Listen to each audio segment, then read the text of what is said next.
तर राज्याचे उद्योगमंत्री उदय सामंत यांनी एनडीटीव्ही मराठीच्या गणरायाचं दर्शन घेतलं। यावेळेला सामंतांच्या हस्ते गणरायाची आरतीही झाली। येत्या काही दिवसात कोकणात 10,000 कोटी रुपयांच्या महत्त्वाच्या प्रकल्पाची घोषणा होईल असं उदय सामंत यांनी यावेळी सांगितलं। याशिवाय जुन्या पेन्शन योजनेबाबत उद्धव ठाकरेंनी ते मुख्यमंत्री असताना निर्णय का घेतला नाही असा प्रश्नही उदय सामंत यांनी केला। तर महायुतीचं 75% जागा वाटप पूर्ण झाल्याचंही सामंतांनी एनडीटीव्ही मराठीशी बोलताना म्हटलंय।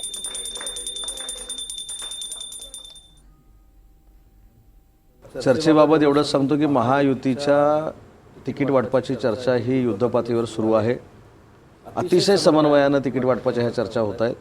आमच्या तिकीट वाटपानंतर तुम्हाला कोणालाही ब्रेकिंग मिळणार नाही याची दक्षता आम्ही घेतलेली आहे। लोकसभेत खूप मिळाले, आता एक नवरात्रात पहिली यादी येणार आहे का? एवढी तरी ब्रेकिंग मिळाली म्हणून विधानसभेला मिळू नये ही आम्ही तजवीज केलेली आहे आणि वेळेवर तिकीट जाहीर करण्याचं तिन्ही नेत्यांचं मत आहे आणि त्या पद्धतीने आम्ही बऱ्यापैकी 75% पुढे गेलेलो आहोत। 25% जे काही शिल्लक राहिले ते नेते मंडळी काही दिवसांमध्ये बसतील आणि तिकीट वाटप आमचं जाहीर होईल।